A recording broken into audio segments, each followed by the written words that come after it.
ఏంది ఆಯ್తారమ్మా ఇక మనం పోయినట్టే పోతే పోయింది ఓ రోజు సెలవు పెట్టుకొని బుధారమో బేస్తారమో పోయొద్దాం అమ్మో పండుగకి ఎట్లుంటుందో ఈ లోపే పోయి మొక్కులు అప్పచెప్పి రావాలి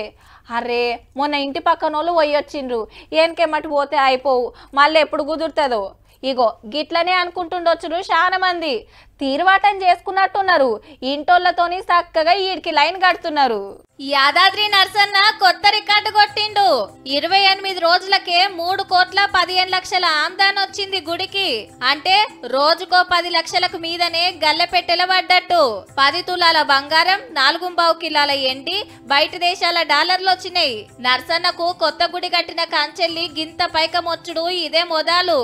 అటు కార్తీక పూజలు ధనుర్మాస ఉత్సవాలు జరిగే వరకు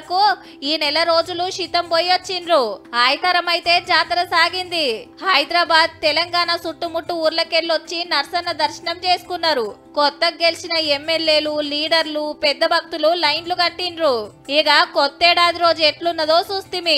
ఏడాదంతా మంచిగా జరగాలని నర్సన్నకు మొక్కులు అప్పచెప్పిండ్రు తోసినంత పైకం గల్లెలేసిండ్రు నిన్న గుడోళ్ళు గల్లెలు దులిపి ఎంచితే 3,15,05,035 రూపాయల లెక్క తేలింది ఇక దేవునికి ప్రత్యేక పూజలు సేవా టికెట్ల మీద ఇంకో 25 లక్షలు వచ్చినాయట